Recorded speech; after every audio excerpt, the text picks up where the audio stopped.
Hello again, July 23rd, 2026, about 7:30 in the evening.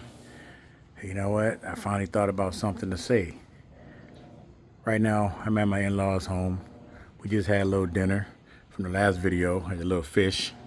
Now I'm washing my clothes.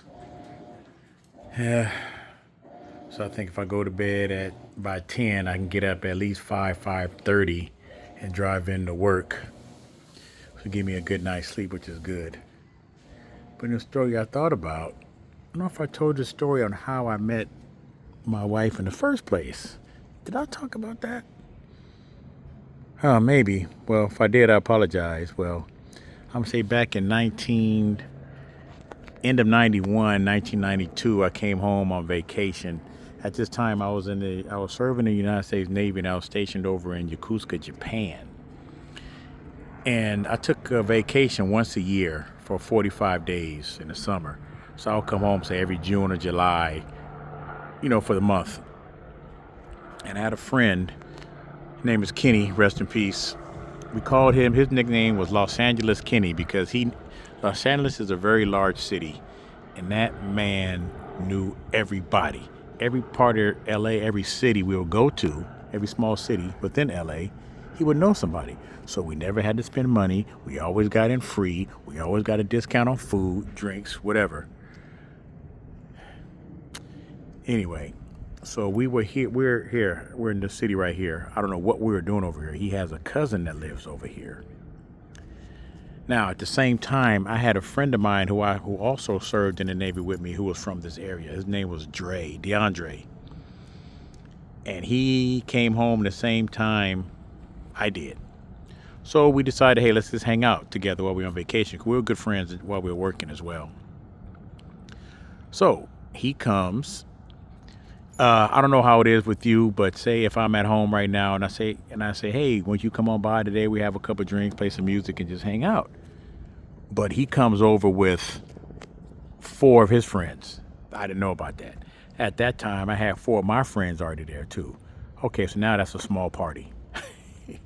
So that's what happened. Well, in his group of friends, my late wife was in this group.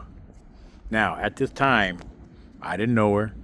Didn't really care to really meet anybody because I'm only on vacation for 45 days and I'm going back to Japan.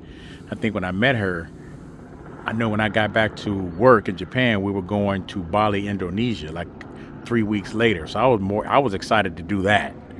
So I came home just to see family and friends, but in my mind, I'm ready to go. So I go see Indonesia. Well, anyway, so she says, as all young men do, hey, you got any friends I can meet? She says, sure, I got a friend.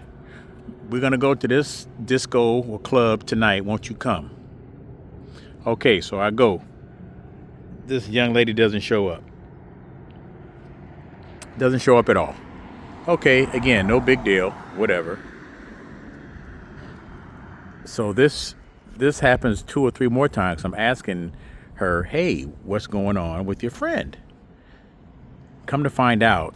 Now, I back up a little bit. My friend DeAndre, who I was cool with, he was dating my late wife. I didn't know this. But when I met her, it was already over because he was a different man from when I met him in the Navy.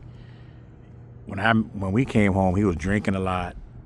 He was talking, foul to people. He was basically beating on his girlfriend, which was my late wife at the time. I didn't know this till I witnessed it one day. One day, we went out to eat. We went out to party, and when we were on our way home, he ends up getting into an argument with this young lady, with my late wife, and then they start fighting. He breaks her car window, all of this type stuff. And I'm like, oh my goodness. And I'm seeing the side of my friend. I wasn't comfortable with that. So anyway, I go back to Japan, and this is back in the early 90s where you still had to, write letters. It wasn't a lot of it wasn't no emails and stuff that we do now. So I get a letter in the mail. It's from Elizabeth Garcia, and the address says Cerritos, California. Now, again, As I told you, my other friend, we call him Los Angeles Ken. So in 45 days, I'm all over this state of California. I might be in the southern part of the state, and then tomorrow I'll take a drive up north. It just depends on the mood. So I didn't know where the heck Cerritos was. I didn't know who this woman was who's writing me. So, okay, I read the letter. Then I realize who it is. I'm like, oh, okay, well, wow. This was very unexpected. And she tells me, yeah, I didn't tell you about meeting one of my friends because I wanted to meet you for myself, to be honest. I liked you. I'm very interested in you. And, your friend, at this point, her old boyfriend was my friend. I wasn't hanging out with him anymore. After that situation right there, I said, I can't hang out with a guy like that. I wasn't comfortable. So we stopped hanging out. We stopped being friends. He ended up getting out of the military when I stayed in Japan. So I said, okay, well, we stayed in touch. Now, again, I only go home once a year. So I didn't see her again till the following year, the following summer. And I said, okay, well, we're going to see how it goes. And no, we hit it off. We had a good time. I mean, we spent a lot of time together, got to know each other. But then again, you have to think I was on vacation. So my mind frame is on vacation time. It wasn't really, I mean, it was serious, but then again, I know I had to go. I had to leave. And back then, my time, I mean, I was really goal orientated. I really enjoyed my job. I really wanted to go as far as I could in my field. And I didn't know what, and I was willing to go wherever it was going to take me. So after getting a taste of being overseas, I told myself, you know what, I'm going to get out of the military. And at that time, I was very in love with the country of Australia. I wanted to move to Australia. I had another friend of mine who had the same idea. So when I came home, I said, okay, I'm going to hang out for a little bit. I'm going to be with Liz, my late wife, for maybe a week or so. I'm going to see my family. And then for the rest of the 2-3 weeks, I'm going to fly to Australia just to see what life is like there. Homes, jobs, how it is just to live over there. I had this all planned out, you guys. Everything was planned out. My friend he was from down south, so he flew south to go see his family to do the same thing. And I'm going to do my thing, and then we were going to meet in California and then fly to Australia together. That was the plan. So I said, okay, I'm going to hang out with my girlfriend, and then I'm going to leave. But when the time was getting closer for me to leave, to fly to Australia, I didn't want to go, if that makes sense. I mean, I had this plan in my head for over 2 years. I'm going to Australia. I'm going to move. I'm going to make I'm never coming back to the United States. I'm just going to be overseas traveling.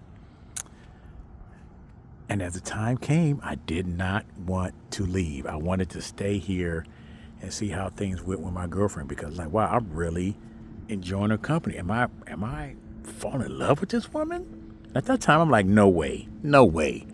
At that time, I'm young. Hell no, Long story short, I didn't go to Australia. So we stayed in touch again. I'm still stationed in Japan. So I would go back to Japan for a year.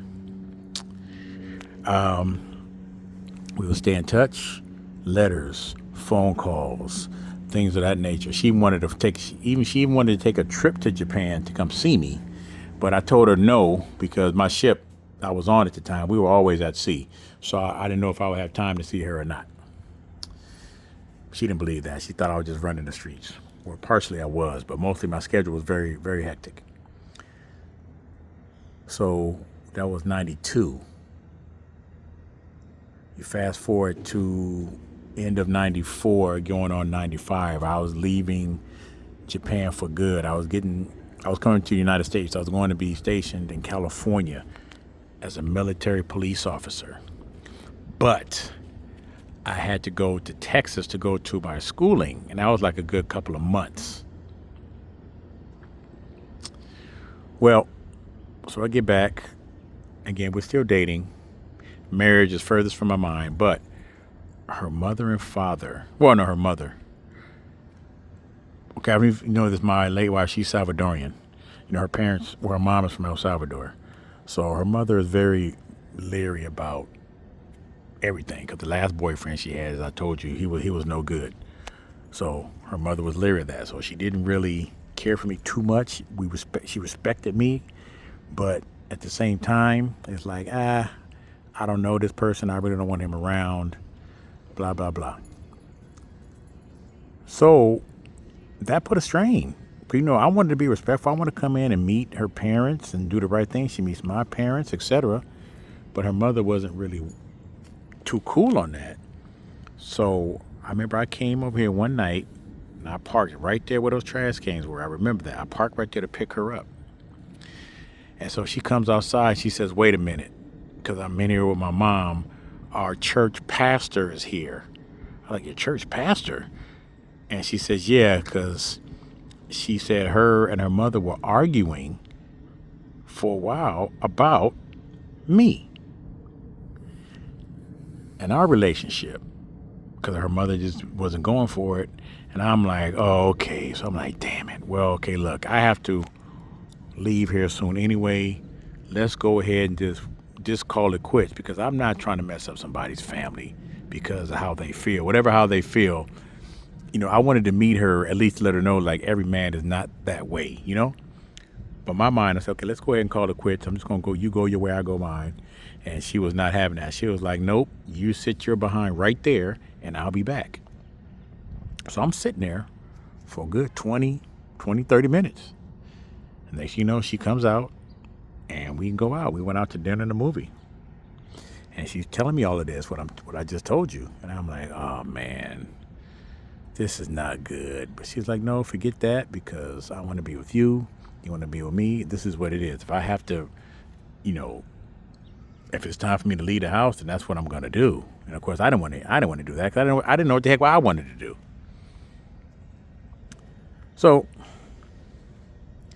long story short, I go to Texas a couple of months.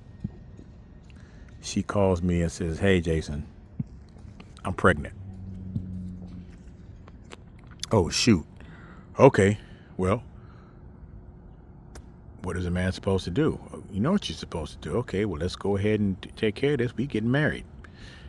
Now, this was in October. I was graduating from the school in December, and I was going to my new job in January.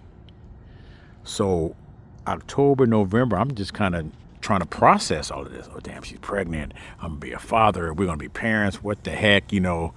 I'm 25. She's 25. So I get back home. She picks me up from the airport, and she says, oh, okay, well, I know I bought a ring. I bought an engagement ring. So I presented her with the engagement ring when I got off the plane. And she says, okay, well, I have everything set up with the church already. We're going to get married December 30th. And I was like, what? I didn't even get off the plane yet. I haven't even talked to my family. What, you planned this already? And she said, I planned everything. So you need to go ahead and just call your family right now and let them know what's going to happen, unless you want me to do it. I'm like, well, damn, can I, can I get a second to breathe, take all this in? And she said, go ahead, I'll give you 5 minutes. This is what it is. I can laugh at that now, but at the time I was like, what the fuck?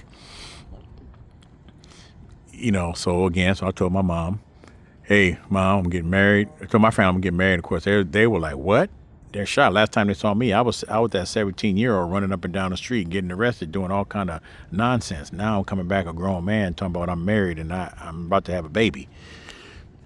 So they were kind of taken aback, but, they came around.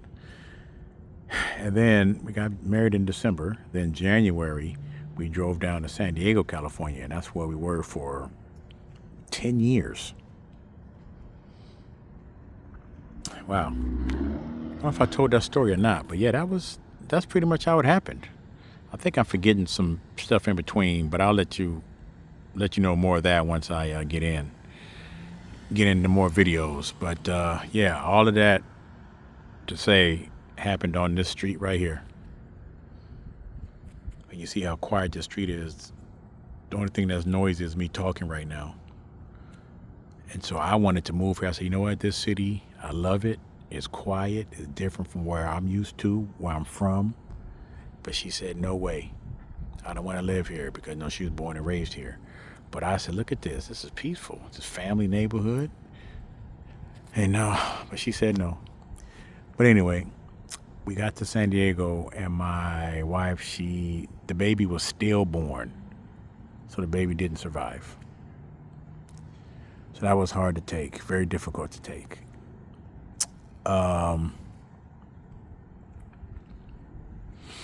We tried the in vitro procedure. I think we tried that twice since then. After that. And it didn't take. We weren't able to have kids. And that was very devastating. Hard for me to take, even harder for her, because she wanted kids. She wanted us to have kids and to be a family. So she took it hard for many, many years. Our friends were, getting older. They were getting married. They were having kids. They were having the birthday parties and all of that. And my wife would never accept the invitation because it was just too hard for her. We'll get an invitation about somebody being pregnant or somebody having a baby. She would just cry. And right before my wife passed, she said, you never talked about us having a baby or the babies that we lost. And I said, I didn't talk about it because I figured you didn't want to talk about it. So that's a bad on my part. And maybe we should have sat down and talked about it and grieved together, because we didn't do that. Because every time something would happen or we do the in vitro, I had to go to sea. Again, my Navy schedule, I was gone a lot. We'll come back, we'll try it again. It didn't take. I have to leave. I'm gone for another 6 months. So that took its toll. And I think that's one of the reasons why I retired, because it got to the point she said, hey, I'm tired of this military life. We got to call this quits. When it's time for you to quit and retire, you need to do that. I wanted to stay longer because, get that higher pension, get the more money for retirement. We could just do things. And she was, no, I'm done with this life. If you want to stay in this life, then we have to rethink our marriage, because I'm not doing this anymore. So I let it go. It took me 5 years to get that out of my system, but I'm glad I did, because if I wanted to go 10 more years. So that means I would have retired in 2018. So what? Then she passed away in 22. That wouldn't have been not a lot of time at all to spend with her. So I'm glad I retired in 2008. And we spent a lot of time. And we did a lot of things together. Yeah. So that's for my mother-in-law and my father-in-law. We're talking about over dinner right now. We're talking about those times. We didn't bring it up too much because they went to the cemetery, and that's tough enough. That's tough enough. My father-in-law, like I said, he's 92 years old. So we're worried about him. My mother-in-law got there when they got to the cemetery this morning. My father-in-law he's getting kind of forgetful. He forgot why they even went to the cemetery in the first place. He thought it's because it's his daughter's birthday. And his mother-in-law like, well, don't know. This is the anniversary of her passing. So then I came back to him, and that was a moment. But now my mother-in-law is worried about him. And what's going on with him. It comes with age, but now it's like, okay, when? Not if, but when are things going to change again? So I'm asking the Lord to keep me close to them. I want to be ready, because I hate to me trying to move on with my life, and I'm in another city or state and something happens and I need to be here. But I know God's going to take care of it either way, but it's still a lot. But anywho, so that came to my mind right now. I think I have more to that story. So much happened in between me meeting her in the Navy and coming back from vacation. And what's funny was, too, when we got married at 25. So, a lot of people said we weren't going to make it, because we were both wild in our own rights. And a lot of people counted us out in a negative way, in a real negative way. But, then as years go by, it's 5 years, then it's 10 years, 11 years married, and they're like, oh man. Then they want to circle back. Oh, what's going on? Hey, wow, we knew you. No, you didn't. No, you didn't. So in my mind, I was like, nah, don't even knock on my door.